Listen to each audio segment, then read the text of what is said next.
Good evening. I am Guillermo de Cervantes of the Kingdom of Trimaris, and I'm hosting this Trimaris Talks with Sir Amalric, who will be leading us in this conversation about command and leadership and the SCA battlefield.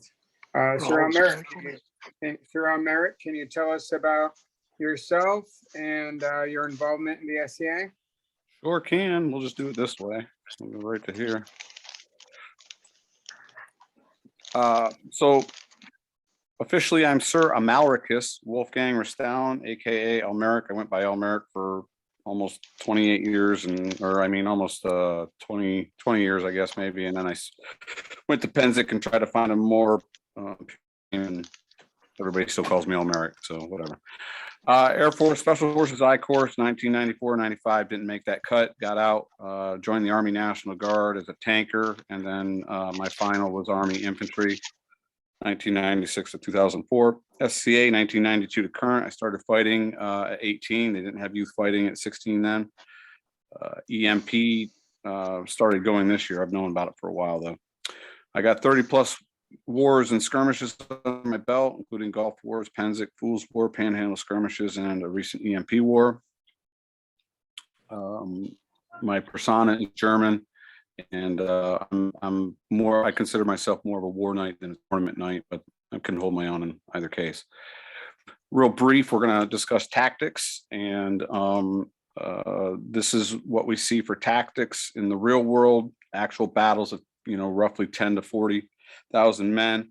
More these days, though, that 40,000 has dropped in real life. And you're going to find that from a video that I'm going to make sure you all have at the end, where a guy discusses tactics versus strategy versus operations in a really great way. And I think you'll all appreciate that. All the means to fight the battle and solving the battlefield problems is tactics. That's the in the moment, the specific time and place.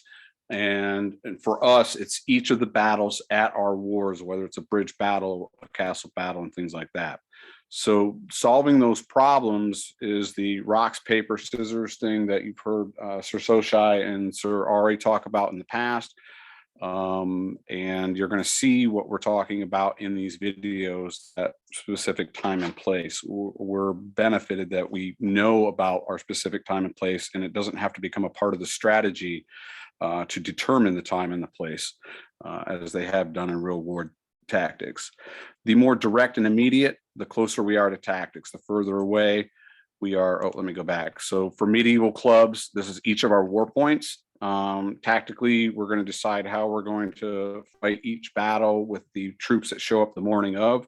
We generally don't have an idea of a solid amount of numbers. They have estimates, and for Penzic, for example, I happen to be the war commander this year for Trimaris, and I went to the war, and the numbers changed daily, and we reached a pinnacle on Friday, I think, of about 350 fighters to a side, which is a small Penzic war. Strategy. How will the war be won? Force, winning the favor of the people. Force was the blitzkrieg that the Germans did. They moved extremely fast with their troops in the past, and because they were able to move fast, the defenders couldn't keep up. The only problem with that was they moved too fast into Russia when they started attacking Russia, and the distance from Germany really sacrificed. Honey, can you let the dog out, please? And so they sacrificed a lot. And by the time they got too far out, they were overwhelmed. And I'm going to show you video where we get too far into things and we lose the connection of our line, and how it affects us if we go too far. Or are you winning the favor of the people by dropping, paperwork that tells them to, don't follow their leaders, that kind of thing. So planning and implementation and the art of leadership falls into these things. Reducing the enemy's will to fight. That can either be through numbers, through switching tactics. I know guys that I I've stood with guys and they say, oh my God, that's household so-and-so in the such and such colors. And the whole morale of my group just sunk. And I'm like, what are we talking about here? Why did we just lose our morale because of so-and-so? So those things take place, and those are the types of things that need to be thought of when you're going into a Gulf Wars or Pennsic or any other war. The less direct and immediate, the more strategy is. For our medieval clubs, it's securing allies, deciding the war points that we're going to concentrate on, deciding who's going to enter those war points when it comes to things like the arts and sciences. The kingdoms, bring their top people to there. But for us as fighters, it's assessing assets, siege weapons, ramps to get over ramparts like we do at Gulf Wars. They don't do that at any other war that I'm aware of. Archery equipment, and the amount of people that we have. Come on. So when I look at a field, this is something I learned a long time ago from another SCA person, and unfortunately I can't give them credit, but the credit goes to whoever that was. When I look at a field, I see the field in a couple of different ways. One is it's broken down into quarters, it's broken down into thirds, and I see the field like you see this final slide right here, where I know where my quarters and my thirds are. The reason that you need to know your field, and it doesn't matter if it's a football field you're fighting on, or if it's a Pennsic where there's several football fields you're fighting on, you have to understand the amount of time it takes to move your troops across the field, and at which of these phase lines, to steal from the Army, you're going to. Can you let Alou out too, please?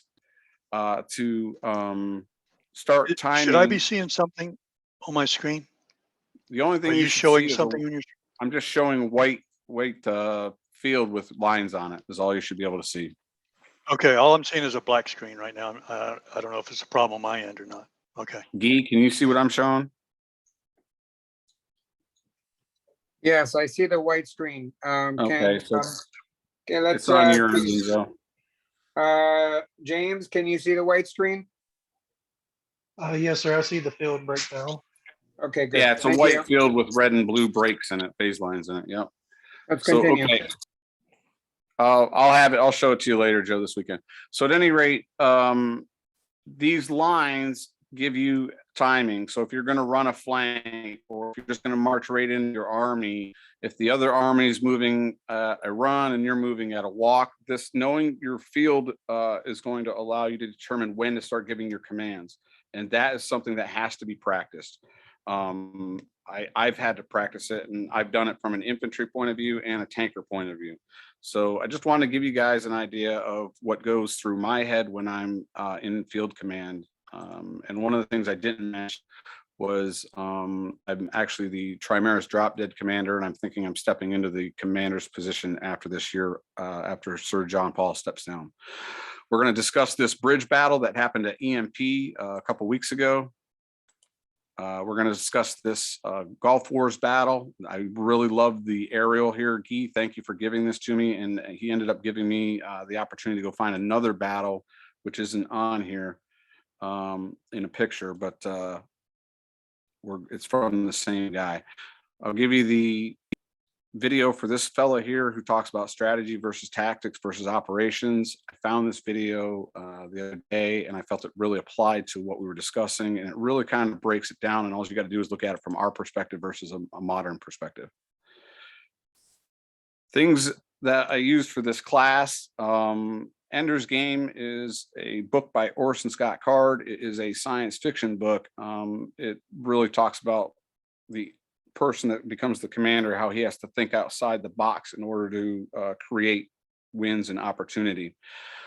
That book is a book that another knight from Ethelmark, and his name escapes me right now, made all of his squires read before they would become squires. And ideally, it's to make you think about field tactics and even one-on-one tactics, how you need to beat somebody else.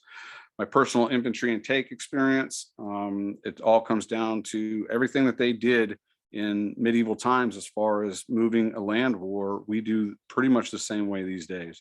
28 years of the various wars in the SCA, and these videos that we're going to cover on YouTube. Let me get out of this. Oh, where did it go? Oh, no, I did not. Bear with me 1 second. I just closed my whole Chrome out and lost all my sites, but oh, there we go. Okay, we're good. So we're going to discuss this bridge battle first. This isn't an I thing, even though I'm in this and I'm talking about what myself and my foster knight Sir Franco are doing, what my squire does, what the combat archers are doing. And I'm using, if I end up saying a lot of I, it's because I had a little bit of say in what was going on in this, but this is how I saw the battle unfold. So you're going to hear me say, I saw this, I saw that, and implemented the battle. First off, there's a big problem. Here's the start of the battle. And I want you to watch it and keep in your mind what takes place here. One guy goes all the way across, the rest of them pop out. We're not seeing the battle at the moment. We're just seeing it. What's going on? Let me go back. Thought we had this figured out.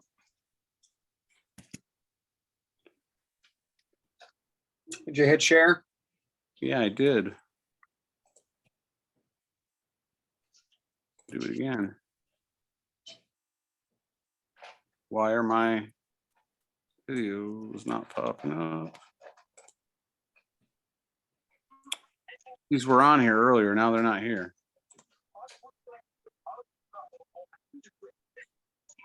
This is terrible. Let me get out of this. Out of that.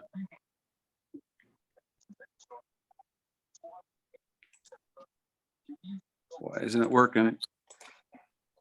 As you described it earlier, this battle was a bridge battle, and your force was in the trees, and the enemy force was moving across the bridge, and you kind of had him stuck for several minutes on the bridge, unable to move forward. As you covered the bridge with spears and arrows. Right. So we put a kill cup at one end of the bridge, and they half their army out onto it's a two-person walk bridge. And you know, Guy, I'm gonna bail and then come back in. All right. Because I can't do this class without this stuff. So give me a second. So technology doesn't always work for us, but we have to be flexible and make the best out of it. So the battle he's talking about, it was interesting because most of his force was in the trees and under shade. And that's why they created a kill cup at one side, at their side of the bridge, forcing the enemy to bake on the bridge under the sun. Gave him a bit of a situational advantage. All right, I see your Zoom screen. There we go. We have video. And there's the bridge. You want to maximize that? There it is. Right.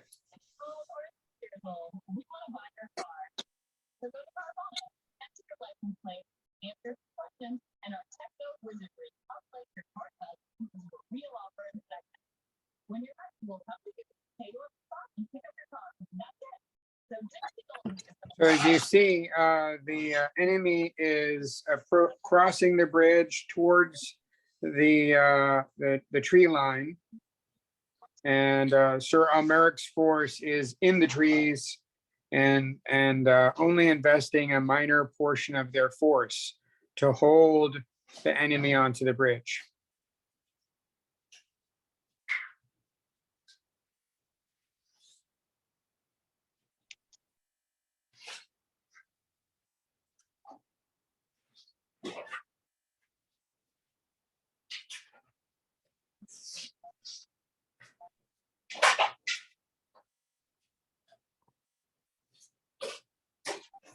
Is video having difficulties?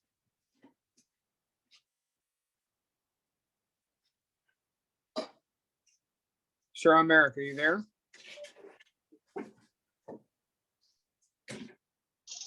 No, I got muted somehow. Can you Okay. guys see the video? Yes. Okay, sorry about that. So back this up. We got fighters down here, shieldmen. They couldn't go past this fourth 4x4 right here, 2x4. I was over here in the woods shooting from right here somewhere. We had 2 archers off to the left, and we had a couple right here shooting out. Our crossbows were higher artillery fire than their bows. You can see these guys down here using longbows in the bottom right. So as we talked about, you've heard Soshai and Ari talk about rocks, paper, scissors. I'm going to fast forward into this a little bit. I think it's 3 minutes.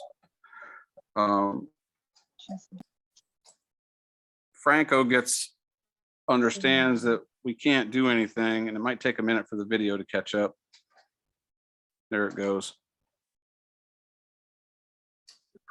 So Sir Franco's fixing to sally out and start to work on these 26, half their armies on the bridge. We had 76 guys, they had 52, and they committed half their army to the bridge. It was really weird. I counted earlier, and I recognized it that day too. So you see Franco's right here. He's going to come out. I don't want to move it ahead so we're not wasting too much time on this particular video.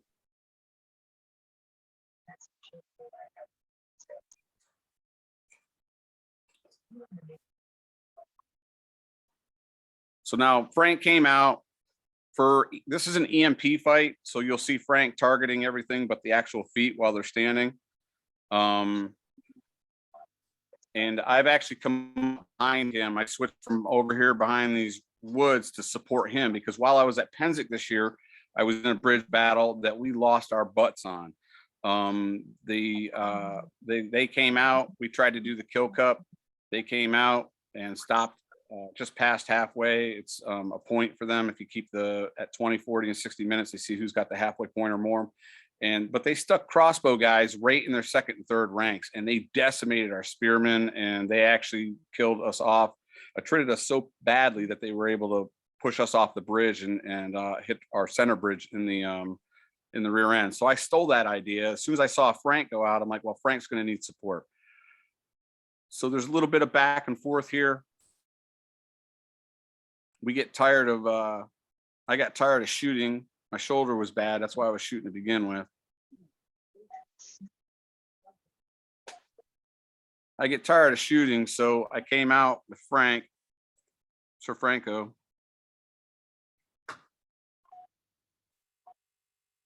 Oh, come on, go back. I'll just play it from here. Frank and I discussed what the plan was going to be. We had that guy coming up to basically be our support if we need to back up. Sir Franco's running a 12-foot spear, and I'm running a 9-foot spear. That gave me the advantage of being able to sit on this half of the bridge and be close and defend the short stuff.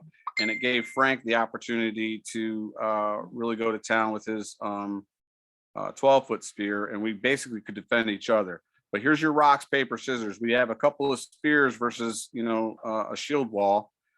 And this is the only guy. This guy was awesome. He was the only guy doing what's an actual pulse charge. What you just saw was a pulse charge. He went out, he had us, he backed us up. Problem is they had a different plan. At this point in this war, Duke Avlock, who was in charge of this army, started calling his guys off because we're attriting them. I mean, there's a dead guy there. There's one still laying down here, 3 or 4 guys left. And it's just us and the archers attriting these guys. So later on. Sir Almeric, Yeah, go ahead with the question while this is loading. can you please define what that means, attriting? Attriting is when you're killing your opponents, or you're basically lowering the number of people you have to fight. Well, you're killing your opponents, you're attriting them. So I called Okami up. That's my squire right here. He got in front. And Franco and I had a plan earlier in this fight. I actually fast forwarded it. You see me put my spear across, and I actually start backing up. Franco and I are talking to each other. Communication is so key. And Franco saw something that he didn't like, and he actually told me to back up, even though I see the field differently than he does. I think he had a safety concern, so we backed up and we were back over here and we started discussing what we were going to do. Avlok pulled his entire army off, finally realizing that we're going to trit him until there is not enough of his warriors. And by the time we get done with this, we have them like 2.5 to 1, I think. We had like 40 people and he had like 15. At this point, we're just trying to do what we can to maintain and start to take over. But you see, we didn't fill our bridge up with 26 guys essentially plugging any escape or any real ability to move forward because of how stacked they were on top of each other. We kept it loose and made sure we weren't on top of each other. Let's see. I think at this point, that's Duke Baldar for the SCA. I think at this point, both myself and Franco had died, but we had attritted between the three of us. We had gotten rid of an extra 6 to 10 fighters. And so essentially 5 guys, because we were using what they gave us for a scenario, 5 guys essentially had to make their commander make a decision to pull all their guys off. Again, here's a dude that understands what a pulse charge is. He's going out there, slowing the roll, making sure we're not coming out. So there's good things both offensively and defensively in this video. And I'll make sure Guy has all the videos that we're covering tonight, so you can go back and watch these and watch how it all really takes place. But I didn't want to spend too much time on any one thing. Can you describe the purpose of a pulse charge? A pulse charge is just to really stop the spearmen or the glademen that are doing a lot of damage to your line. You go out, you hit them, and you fall back into your line. Ideally, when the pulse charge takes place, your line takes 2 steps forward, so you don't have to come back as far, and now you're gaining ground. That's important when you have points of contention in, say, the ravine battle at Gulf Wars, when you have to push them off a point, or they're coming in to invade you and they're taking advantage. At this point, there's nothing, right? They decided to go back out. They finally realized, oh, we got numbers if we just want to push these 10 guys off. And they went to this point. At this time in the battle, the got 2.5.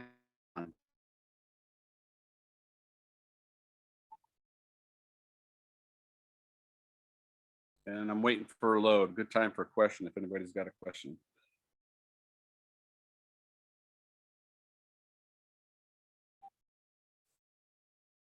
Could you repeat what you just said? The sound got weird. If anybody's got a question. Was this battle just to the last man, or was it points for center bridge? It was last man, but I see where this yellow ribbon's hanging here. The rules that didn't get disseminated or put out to both sides is all you had to do is take that halfway point and hold it for 3 minutes. But at 5 minutes and 32 seconds, they'd already been there long enough to have won that, and we kept fighting for 30 minutes. So I think they just went with whoever took the bridge. We still have 20 or 30 guys up here. Maybe not, maybe 15 at this point, but we just had them outnumbered. And unfortunately, you don't see us get to push them off and finish that. So let me get out of this one.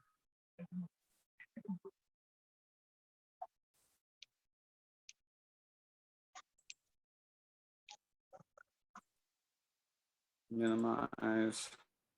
So the tactic that I witnessed is that you were able to observe where they were at and control where they were in the field, and manage their force to use attrition and take out as many as you can with as few of your soldiers as possible. You took out with only 5. You were able to take out like 10 or 15 guns. Yeah, so I'll take teamwork all day long. Soshai's known about it for a lot of years. In fact, that same EMP war, we had a castle battle. We put a very large cup in. It took me 4 battles to get our entire team to work together. And it wasn't just me trying to get them to work together. It was Duke Baldar and Count Franco trying to do it as well. But by battle 4, I'm going to show you a couple battles here that I might not have pulled that one up. I'll find it in here in a little bit. I'm going to jump into the golf wars battle, though, because I know what I want to talk about with this one, and I got the notes for it. We're going to jump to some very specific spots in this fight. Joe, if you see something in this golf wars fight that you want to talk about, just let me know. Want to maximize it? Yeah, I'm going to here. All right, let's go with why won't it maximize now? It's the bottom right of the map. Yeah, but can you see it? No, the map just disappeared. Yeah. Now the bottom right of the map, you'll see a square. You click that square and it'll maximize. There you go. All right.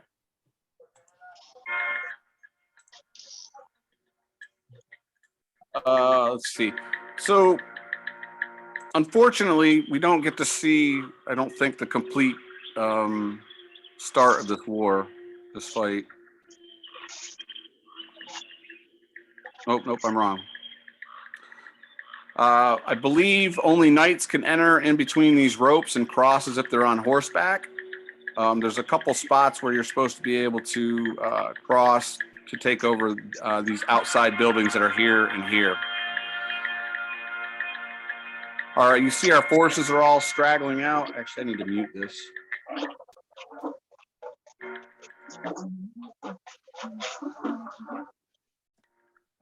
Do it. At any rate, these forces all come out and they kind of straggle out. This is not what you want for a formation. Soshai, I've never seen Soshai's Black Sword guys do this. Gold Star, Asgard, Moose Lodge. I've never seen any of the households that I'm extremely familiar with. Even Kalantir doesn't come out like this. Everybody's just kind of, well, I say that, and Kalantir is straggling out right there. Let's go to the 923.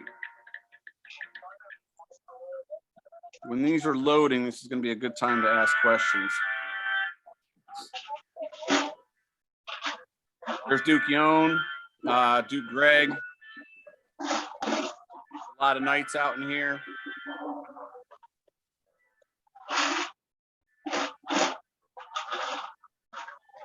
And what you see is a group of guys holding down.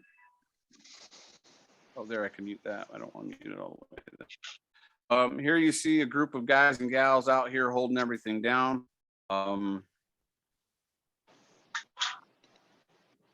We're bunched up here. We're light here. We've got 10 guys basically fighting 10 fighters, basically fighting 10 fighters. And there's just really not a lot of going on. There's nobody, they're communicating with the people right to their right or left, but there's nobody really taking on a command. Right here in the red are their recent Majesties of Ethelmark, their husband-wife team. They do spear and glaive work. If you catch them in these videos, they're amazing to watch how they work together. But you finally start to see some of us coming together here, and it's nothing but a mash. But look what some of these guys are doing. This guy over here with the black helmet, he's working his glaive at a corner, trying to take guys out as he can. There's your rocks versus papers versus scissors kind of things going on, but we're putting numbers out there. But because of the way they're angled and what they're doing, and nobody's commanding our side or giving them a thing, and a command rather, they're just chewing us up. I mean, these same 8 to 10 fighters are right here, and all you see is our guys just going and going and going. So we have to be very, very careful about what we're doing here when you're. This is a restricted front. You got to make sure that if somebody isn't talking, you're going to learn best by your failure by giving your commands. So start giving commands. You could not cross that just anywhere. Was that a restricted forward or restricted front where you could cross? There was restrictions on that forward, but I can't remember what they were. I didn't fight. I only fought once this year, and it wasn't a battle. There were 3 bridges across that forward, center, left, and right. Okay. Here you see the enemy holding the inside of the house. We got guys on the inside. We can only fight through the doors. But we're coming up in ones. Here's a 1. Here's a 1. Here's a 1. Here's a 1. Nobody's energetic to get together and come in together. It's a war. You need to learn how to fight together and move as a unit. You gotta form up. I cherry picked this to show you good and bad examples as I could, Mm. because I want to get through a couple other videos too. Looks like everybody's tournament fighting. Exactly, and it's okay because you're going to see a Penzig battle where there's tournament fights taking place, but you're going to see Duke Yon, Sir Johann, Duke Lorcan, you know, holding up 4 or 5 or 6 guys, and they're just one dude, and they're just standing there looking at each other. It's crazy. Oh, here's why I picked this Here on out. this restricted. Right here, these two aren't tournament fighting. Their timing is sick because they've been fighting together for 30 years as a husband and wife, right? Yeah. And again, we're back to this limited crossing front where we can't punch through and our guys are just standing there getting killed. And now somebody said something and they started punching 2 guys through. But as I said earlier, that gentleman gets so far through the line that he's got 6 people hitting him anyways, and he's got no support. So you got to watch how far you get stretched out from your team if you're not commanding. All right, 21, 25. This would have been a good place to use that bubble tactic and hit Yeah. this corner. Yep. But you can't implement that unless everybody knows how to do it, and people won't And that's the practice biggest it. problem is So nobody's practicing these types of tactics. the bubble would have gone through there in like 15 seconds, as thin as they were. Again, we see a single line, lots of people just trying to figure out how there's the king of Atlantia for this Gulf Wars. Duke Kern's across from him. We finally made it across the fjord and took over one of their buildings on the inside. But I encourage you to go back and tear this video apart yourselves and understand the entire thing, because I'm just breaking it out. Now, essentially, we've got 15 people in this circle in the middle right now. All they got to do is start talking to each other, and they can roll out and roll this whole flank. And they could essentially collapse it back to this knight in red right here and own that. But some of us are smart enough to realize that they do have assets coming up on this left side from their res point. So there's only so much you can really do. Were there unlimited reses? Yes, that's correct. Okay, that pretty much covers this battle. Some of the things I wanted y'all to see. I got to figure out how to get out of this. Exit full screen.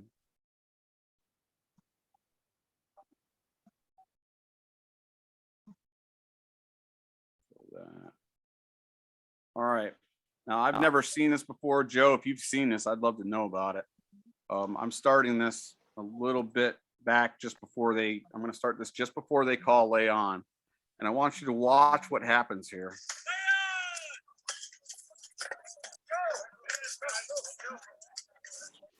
Maximize it, please.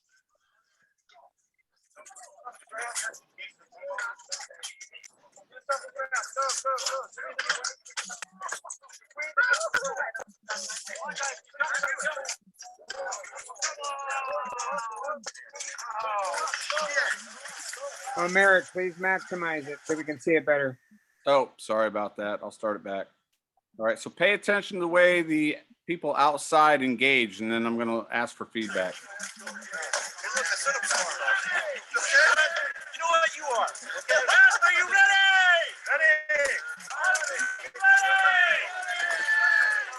5, 4, 3, 2, 1. Lay on. Go. Go.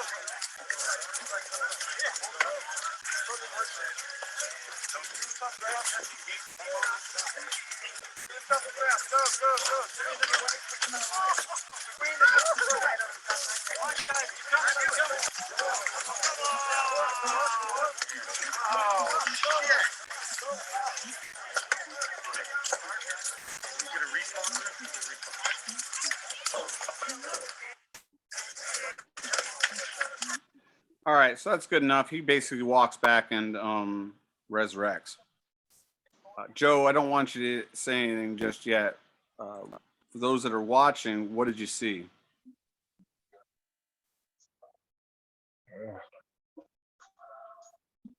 Disorganization. No, actually, that movement to contact was very organized. It looks like it's disorganized, but it was very organized, in my opinion. Anybody else? It looked like the unit got really tight. They did do that, but somebody else. I'm going to take one more answer, and then I'm going to ask Joe, and then I'm going to move on to what I saw.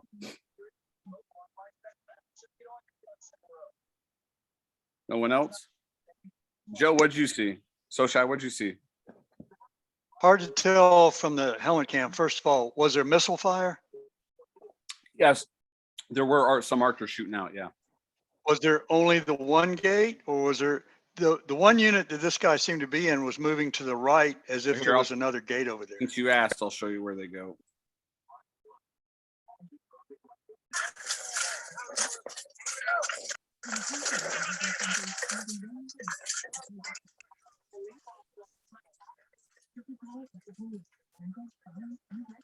So I'm not sure if there is a gap here, about here in their wall, and then there's a set of hay bales, and it almost looked like there's a flag or a post they have to try to get. But I'm actually going to back this up and let you watch it again.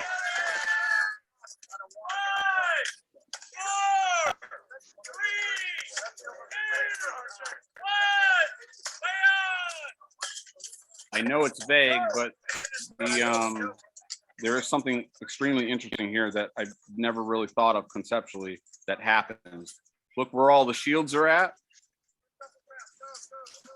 Look what their pole arms are doing. And then as this guy moves to the right, pay attention to what's going on behind all these shields. 1 archer, 2 archer, 3 archer. I have never seen anywhere give cover the way they're moving their unit.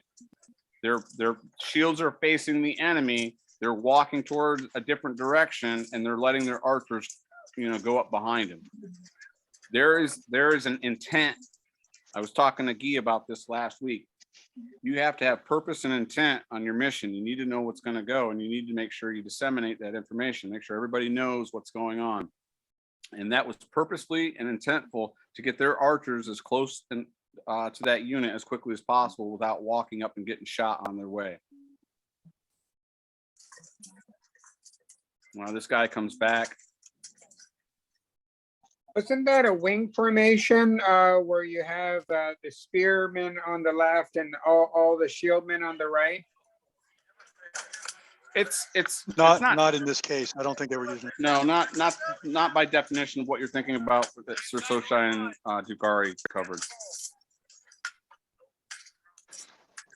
Basically, though, the archers were covered really well, but their pole arms were very exposed to the missile fire. In fact, the cameraman. Yeah, no, definitely. I'm not really sure why they weren't behind the shields too, but I love how these guys come in. They form up. They determined what their mission was going to be, how they were going to carry it out. They actually finally get to a point where they get up to the wall safely with most of their, guys or fighters rather. This unit, I thought for sure it was going to rush in at some point in time because there is a gap right here.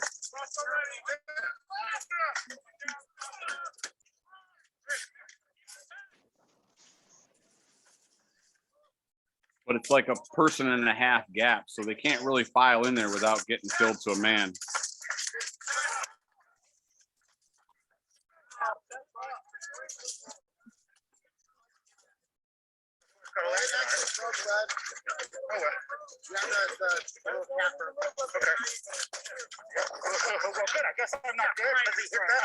During that approach, the spearmen could have carried their own shield with them while they're walking across that wide open field to protect against arrows, and then thrown it down when they started to fight with their spear. If you got a cluster of spearmen like that getting shot at with arrows, that's kind of pointless. Right. I'm going to go look for one other video that I thought I had up that wasn't there. I'll table some questions right now. and then I'll talk about how I discuss plans when I fight, the things how I talk to people when I'm giving out the potential mission. Could you So talk that, more so about that the, formation that we just saw, where the spears were on the left and the shieldmen were on the right. That was, and then you have the archers directly behind them with cover. That was a plan that was probably formed well before the battle engaged. Right. I'm not sure I would have done that. I would have definitely had the shields, then the spears, then the archers in that particular case, moving lateral. Well, it's not, what do they call that? Sir Soshai, not lateral. When you're moving like at a 45 to the right or left. Oblique, yeah. Yeah, Oblique thank or you. 45.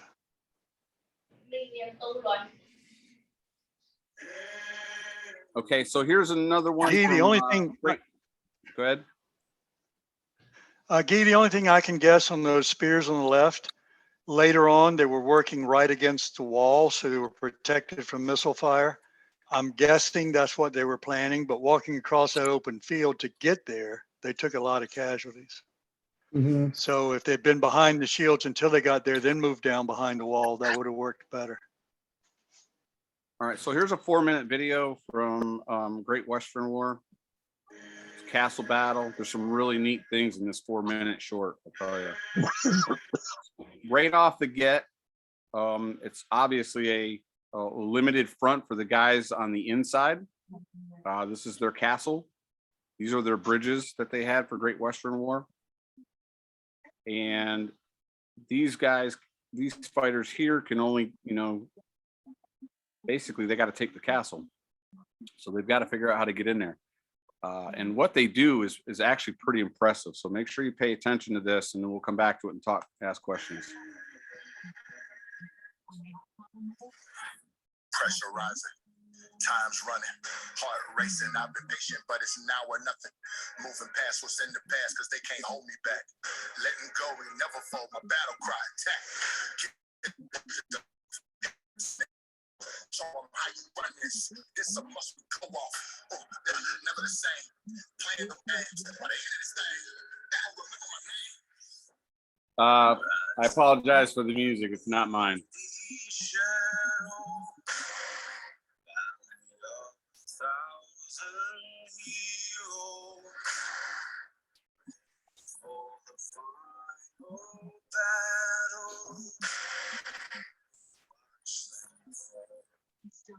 Watch them fall. Legendary. Just till I'm buried. I was born in fire, so your smoke ain't nothing scary. I seen kingdoms fall. War, I seen it all. There's nowhere to go but up when you the underdog. Walk tall, stand by. This is a part of my soul now. Wings fall sky high. I can't never let go now. No, I never will fold now. They don't count me or they count me out. Power struggle got me on the roof for force.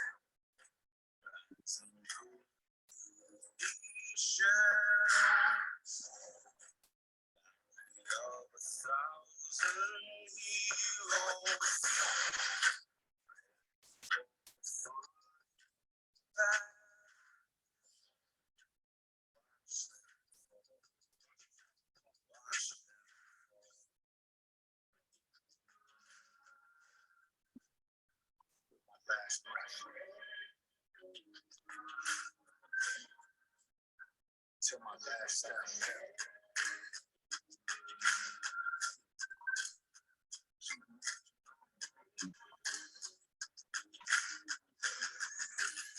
But I won't march alone.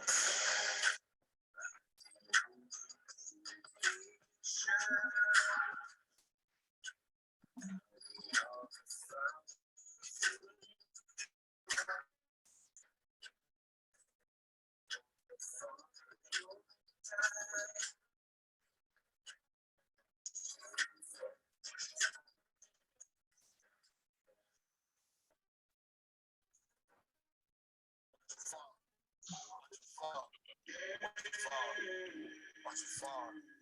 Watch it fall.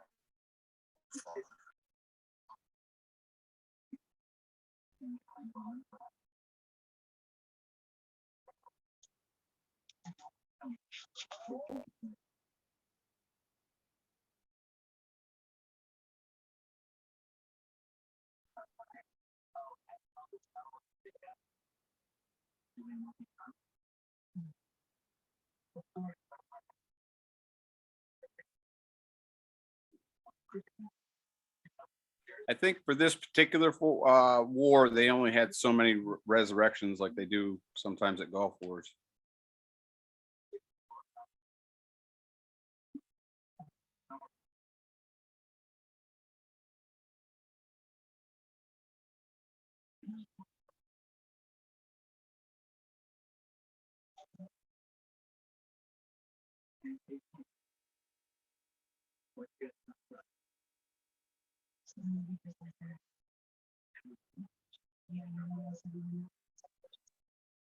That's pretty much it. That's the end of that one.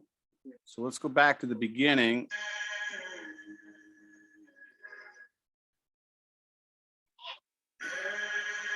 All right, that's what we're looking at. Now, if this was me in charge of this, I would have told these guys right here, these shieldmen, and about another dozen shieldmen right behind them, if we had it, to come right up the middle, or to walk out the way they're set up right now.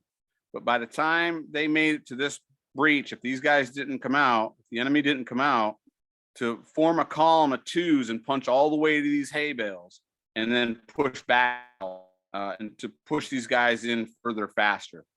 That would have been my decision. But as this battle breaks down, you see that there's no command and control, and they basically just hit and go left and right.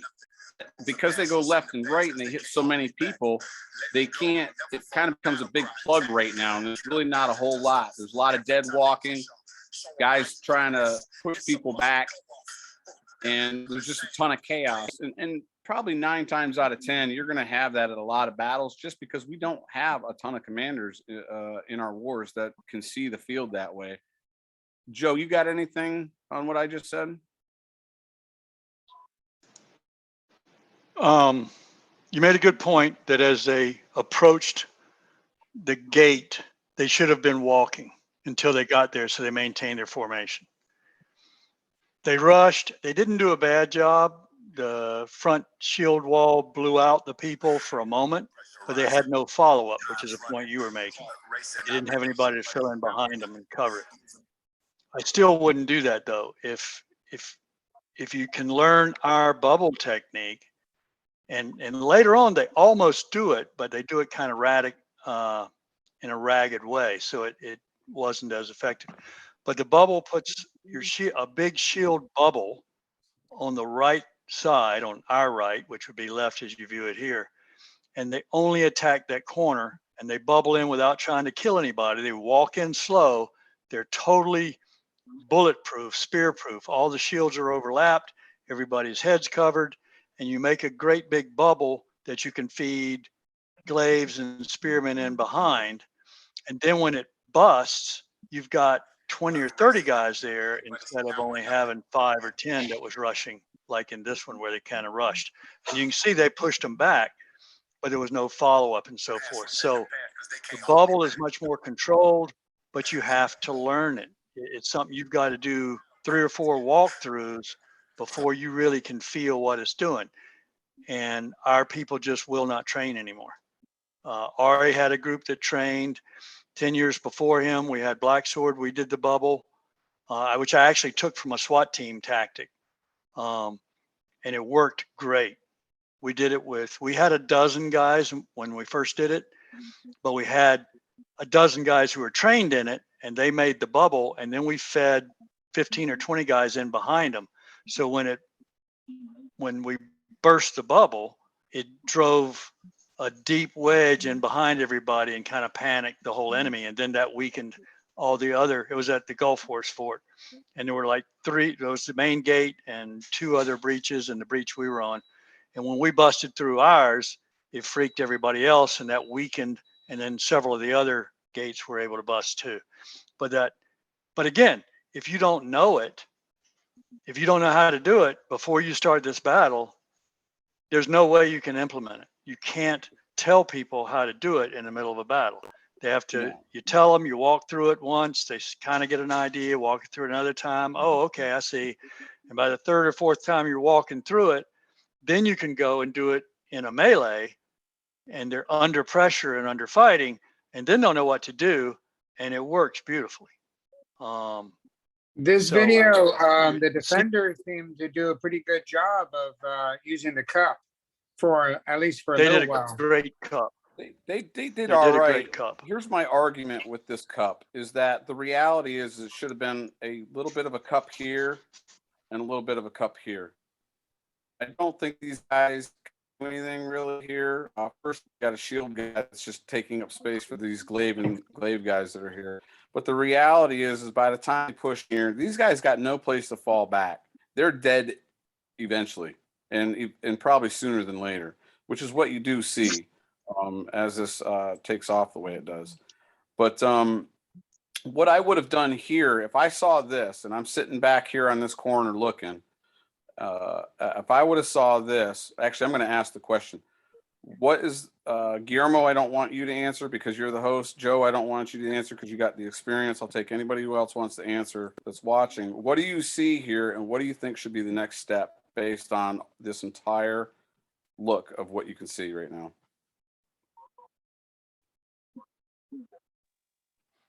Shield wall,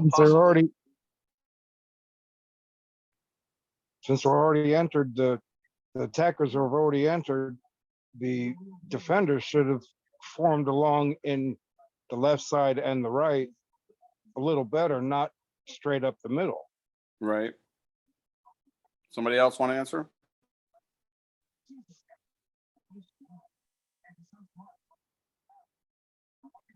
use the shields to push Right. forward. Yep, you need to use the shields, and I was just getting ready to go that direction. So for me, what I see is we've got a bunch of different weapons forms mixed up. We need somebody to get the shields together, push the shields in along this line right here to keep these guys off of these guys coming in, and then you send your glaives and your spears in to push this small amount of group back, right? There's 40 guys right here. There's 20 guys right here, and there's 30 guys right here. You put 6 guys to stop this silliness from doing anything, and you're going to blow everybody out of this corridor in a matter of 30 seconds. Yep. What you say, Joe?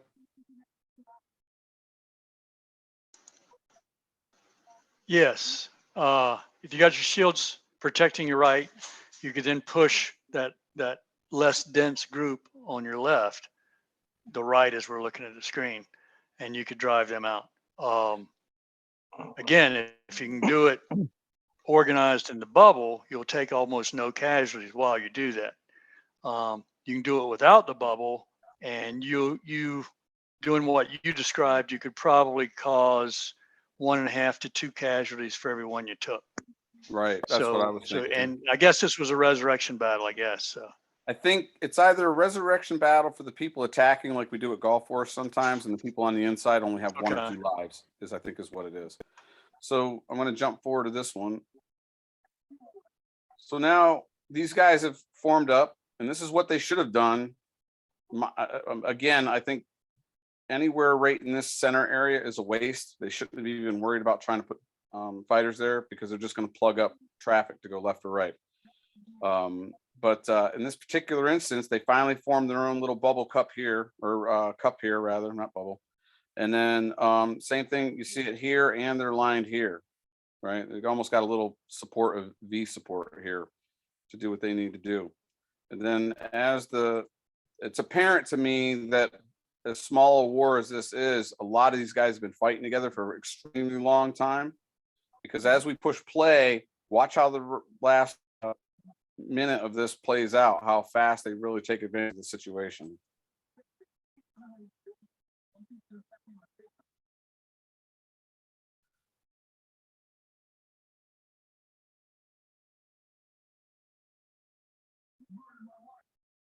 And I am pretty sure at this point that's what it is. These guys that are attacking are allowed to res, and then these guys only have so many.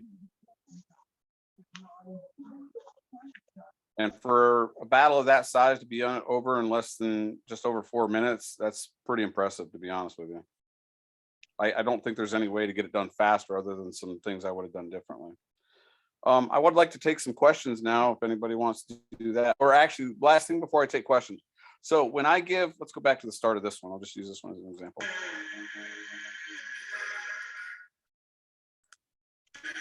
All right.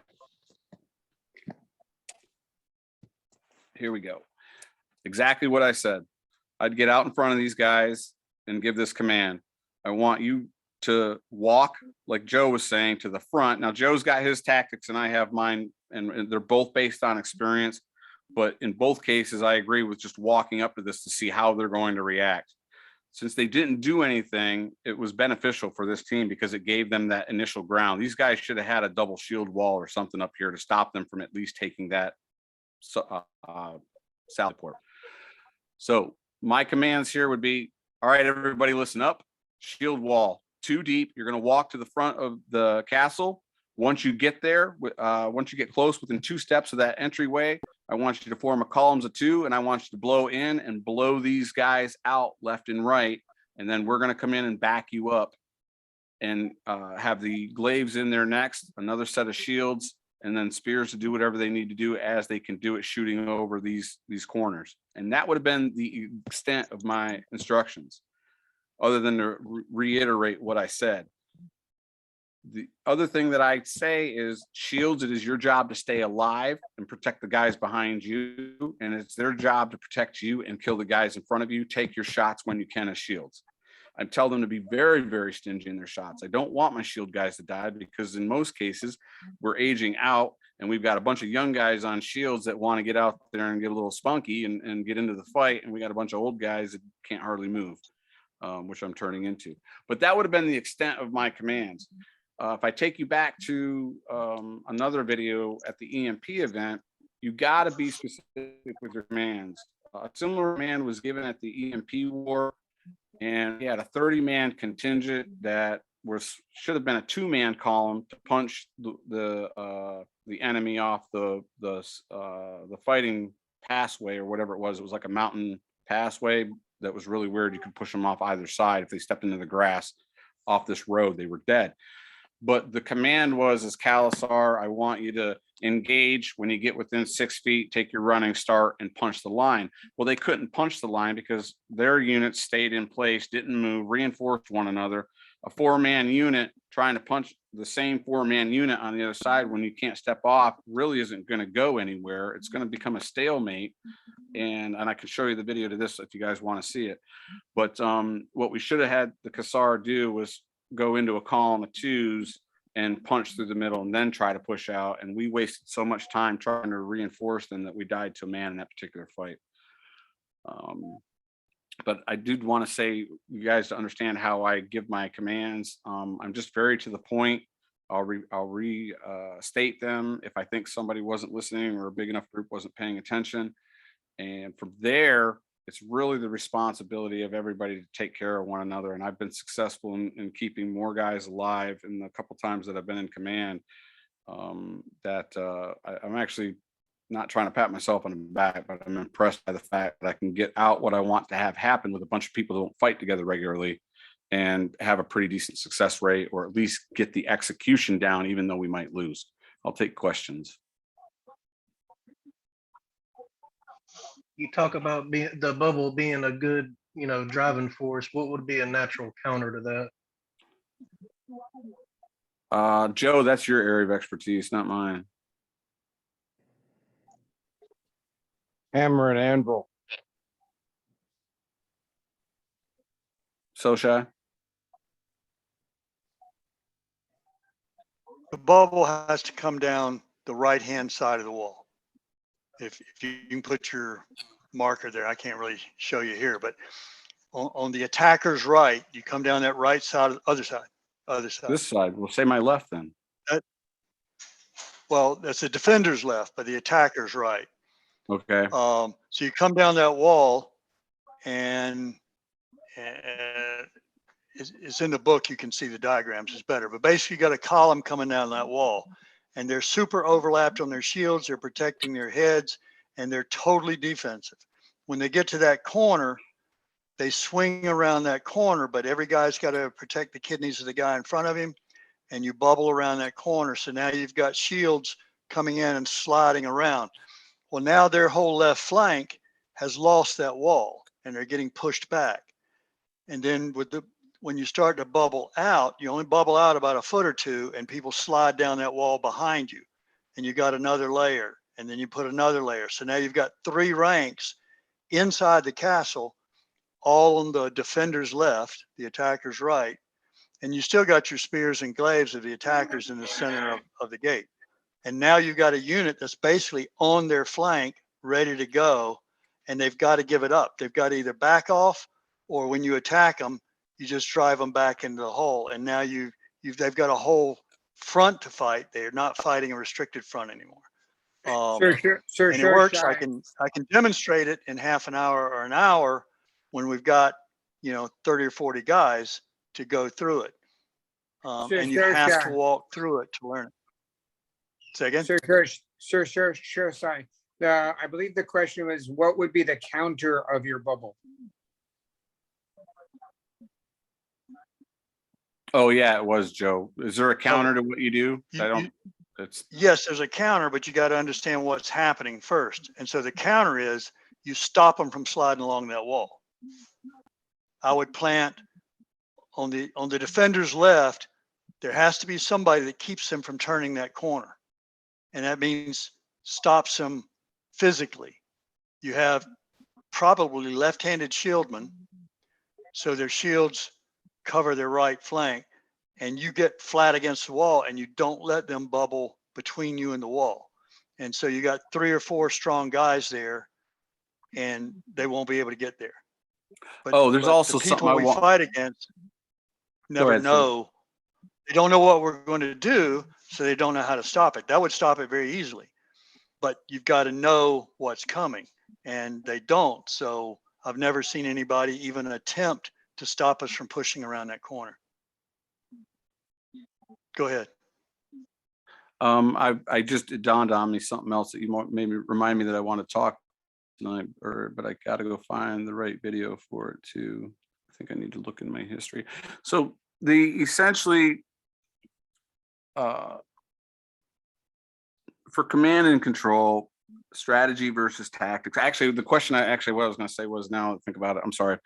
The way I would do that, what Joe just said about the counter being, don't let anybody slide down this wall and around this corner, is that the right size shields for the job. Ornament shield that's big enough could do it, but really you need a 2 foot by 4 foot tower shield or Asgard V or whatever you got for a door. Some of these guys, big war shields up here on the red side, the attacking side. This guy's shield, I don't know if these are all the same size. This one looks bigger than the other ones. That one looks pretty big. If these 2 shields were right here, one with the corner of or with the shield locked around the corner of that hay bale, and then the other guy with his shield behind or just in front of that shield, so it can't be pulled forward, you're going to stop the bubble from coming around that corner. Now the bubble has to pop out into the middle and be more exposed to the defenders on this side. That sound about right? And that would stop it. Yep. Yeah, that would stop it. I know that would stop it, because that's without understanding what Joe's tactic of the bubble was, because I thought we were talking about something else. I have actually done that on my own regularly, and I'm not a big dude. I'm running about 190 pounds. There was a time where I was running 250, and even at 195 pounds, it's going to take 2 or 3 spears or guys to come in and either run me over or pull me out of that hole, because I know how to sit in behind my shield. Ari likes to lead that, because he would probably have the power to get that person off the wall, unless they're an extraordinary person. So, but without an Ari who knows what he's doing and he's got the power on the point of the bubble, that would stop the bubble. You're absolutely right. Yep. So those are things to take into consideration. And quite frankly, I'll be the first one to say it, I'm sure, Your command experience comes from going to panhandles or little skirmishes across the United States, all these wars across the United States. You get command experience by showing up and just start talking. Once you got 3 or 4 people that are listening to you in your area, move them around. The more mistakes you make, you're going to learn faster and faster and faster. And you know what? It's a resurrection game. And I hope you take advantage of going to as many wars and war practices and skirmishes as you can. Are there any other questions? Sir Almeric, your strategy for this was to get a 2-man column to punch through and then basically spread them out. Right. So the 2-man column, once they got to just like 2 steps outside the hay bales, and especially the fact that these guys didn't react to anything at the beginning, they just stayed in here. I'd want them to take a full charge. Essentially, they would go from here. These 2 guys would be the first 2. This guy and this guy would be the next 2. This shield and this shield would be the 3. And then any other shields, they'd form that column of 2s. And I'd tell them, go all the way to that hay bale, kill everybody that you see, die in place. Because if they die in place and roll toward, and I tell them to die in place and try to roll towards the enemy, that's going to give our guys the opportunity to still backfill this. And all these glaives and spears can now come in and fill in behind these shields. So it's essentially a column hits, then you got some glaives to kind of take care of some stuff. Next set of shields comes in and starts to create a barrier here to start pushing out. And so we can gain this middle ground. That's the way I see it. I love Joe. I got to admit, though, now that I understand, it's the first time I've heard somebody explain the bubble and it made sense to me. And I really love it because that slow motion that when we were talking earlier this week, Guy, about intent, that is an intent to take this property. We're going to kill these guys and take over what they have. And you have to have intent and purpose. And the only way you're going to get intent in a melee is to really have groups of people that are practicing regularly that are going to follow their commanders. So your 2-column charge really is a kamikaze. It's really a suicide mission just to break their line, and the people follow up and clean up shop. Well, I'm glad you asked that question because I'm better on the spot than I am teaching. I don't know why. It's maybe because I don't have a lot of teaching experience. Essentially, when these guys turn into that column of 2s, is it a suicide run to break open? Absolutely is. Does it have to be completely a suicide run? No. What these guys need to do is as they get to this halfway point right about here, their shields need to start pointing towards the half of the unit that they're going to engage. So that essentially, if they're running in next to each other, they're covering each other's butts.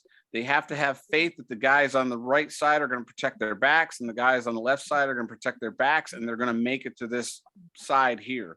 Once they've pushed this far and started killing these guys, the folks in behind with the glaives and spears will start taking advantage of these guys on the edges, and it's going to fold all this in. It's a brute force tactic all day long. It's meant to be fast and to create shock. And because these guys are static and have nowhere to go, you're going to create that shock. So that's what I would do in this particular instance.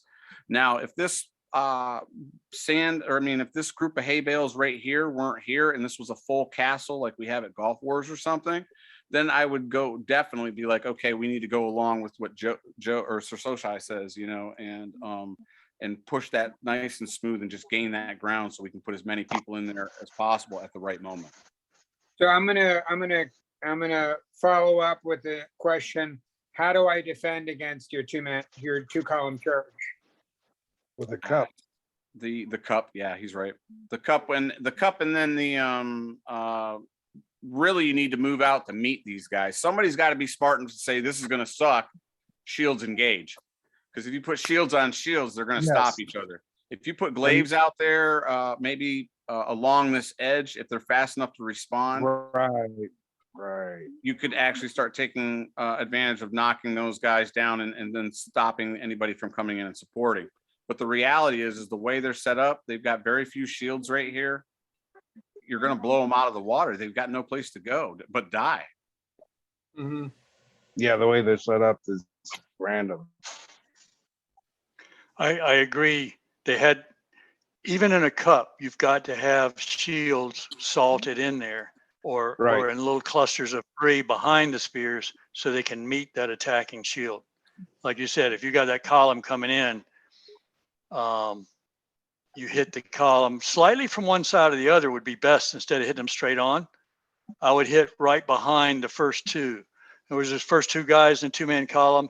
You let them go by, and I hit them from the side in the side of the column and break the column off. And Talking then, about this guy and this guy right here. Let the first 2 guys go. yeah, but and even a glaive man can do it. He's probably Right. going to get killed, but he can break the column. Actually, I just realized something at the EMP war, the battle that I got to command and we won without a doubt. We had 60% or more of our troops left at the end of the fight. It was an amazing experience for me. But we're going to say that this set of hay bales isn't here. This is a castle. This set of hay bales going down the sides isn't here. The castle walls go out left and right, and there is a tower on either side that you can go into, and there's windows in those that we can fight from. So His Grace Baldar was there, and he's like, I want a cup formed here. And I'm like, yes, Your Grace, but if you form the cup here instead, which was 2 feet into our defense, we were able to put more spears and glaives on them. And at this time, I finally had enough guys working together. The Khalasar's 30-man contingent made up half our army. They finally started working with all our Scadian shieldmen. And so what we did is we did tower shield, round star shaped 2-chuck shield, tower shield, star, tower shield, star, tower shield. And then we put the rest of the glaives in. Now for that particular fight or war site, you are allowed to climb over the walls, but the walls are so high, we didn't really have to worry about it. So we left a third of the Khazar here. So that was 10 other guys, 10 other guys, and 10 other guys in reserve. We had the 9 on the wall. We had 9 behind that, and then we had a group of 4 protecting the princess off to the right. And then we had another group of like 6, I think, that were another reserve unit. We spent our time attriting or killing, letting them just walk into us. It took me forever to get these guys to work together. The fight went on for about 25 minutes. Finally went back and said, okay, you guys ready to end this? And they're like, no, we're good. And I was so shocked at that answer because almost the entire army said, no, we're fine where we're at. They understood that if you play the tactics game, it doesn't matter how much brute force there is, you can win a battle. So now we formed our cup. I got tired of what was going on. There was potentially up to 3 more fights that day, 4 more battles that day, 3 or 4 more battles that day. You have to win 4 battles to become crown king in EMP. So we'd already done 2. It was tied at 2 and 2, and we didn't know which way it was going to go. So there was going to be at least 3 more fights. So I walked up, I said, listen, you guys ready? They all said no. And I said, well, it's over in 5 minutes. This is what we're going to do. I'd already peeked my head out. And even though this building was here like this, with what I could see, the amount of time we had in the fight, I estimated that they were down to somewhere between 15 and 20 fighters. We still had over 40. Shield wall, when I say go, you're going to stand up, you're going to sally out, hard right, go kill everybody in your path. Khalasar, you're going to go out behind the shield wall, make a hard left, kill anybody in your path. The rest of us, which include a lot of SCA knights and 1 or 2, counts and dukes that have spent their time in the SCA, we're going to walk straight out. We're going to take on anything in front of us. And if there's nothing in front of us, you immediately make the decision whether you're going right or left, even if that splits our contingent. So what I did in that moment, when I explained that to them, I gave them the direction, the tactics, or the strategy I wanted them to do. They had control of the tactics, and I basically gave them empowerment to run their own units, which was absolutely huge, in my opinion. And we walked out. Everybody was dead in 2 minutes. We'd captured the princess because EMP's got some fantasy side or fantasy kind of things to it a little bit with, doing the whole capture thing and adding in, well, I guess not fantasy in that particular instance, but there are some things. But we captured their princess and we killed their prince. And the battle was over in like 3 minutes after that.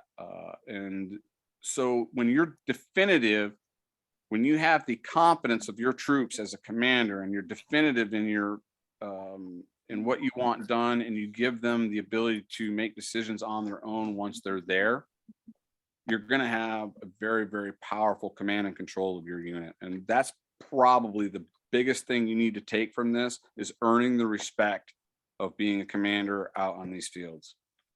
And that's about all I got for tonight, Guy. Awesome. It was a good night. And these visuals, these videos, I think they helped a great deal. Well, you put me onto these ones, and these eye in the sky ones really made it easy for me to give this class. Otherwise, this stuff would have been on paper, and paper's hard to envision. So thank you for giving me an opportunity to excel at this particular class. Well, and thank you everybody who joined us. Are there any other questions before we get off? Let me stop sharing here.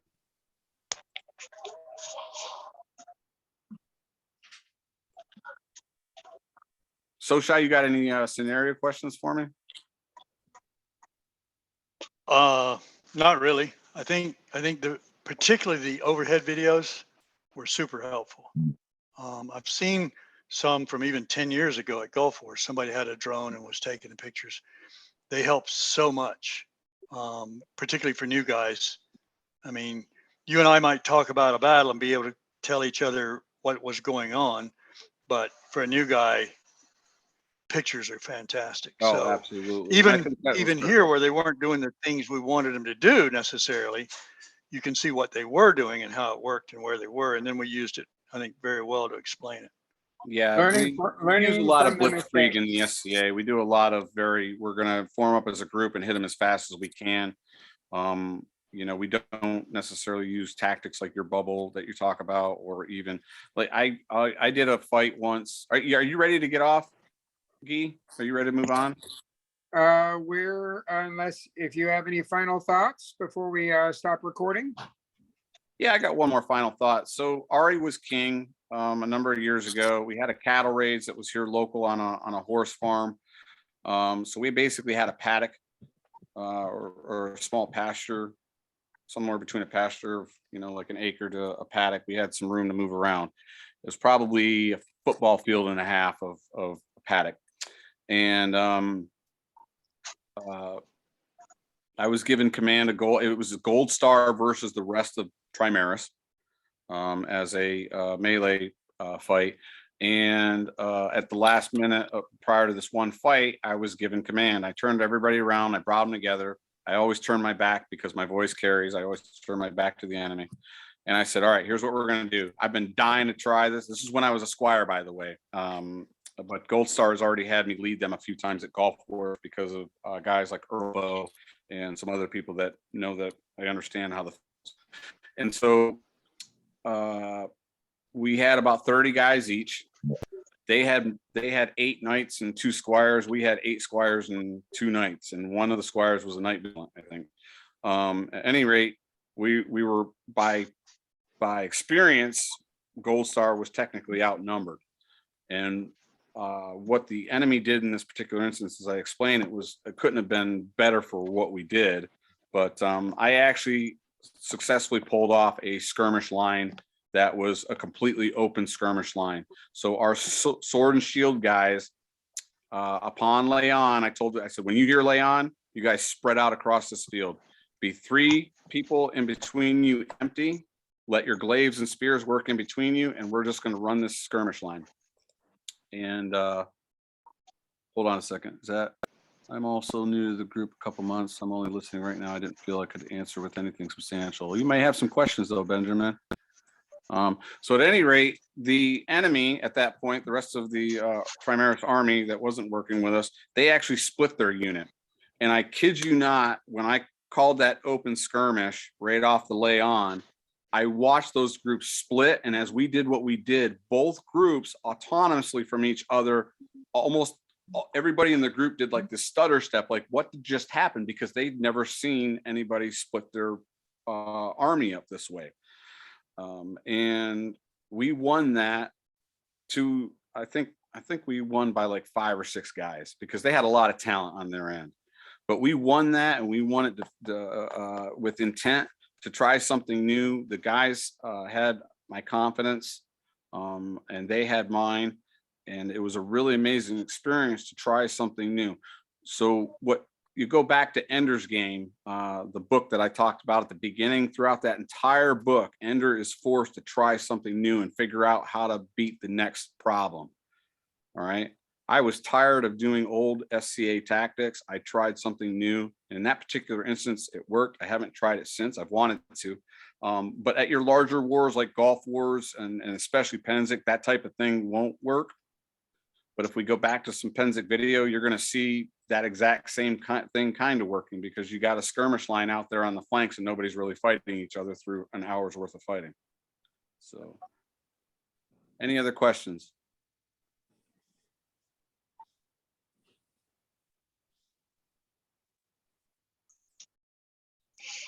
I guess that's it there, Mr. Gee. Thank you, everybody, for joining us. It's great. It was a great night and a lot of knowledge was shared. And I appreciate one and all for joining us. I'm going to stop recording now. Joe, thanks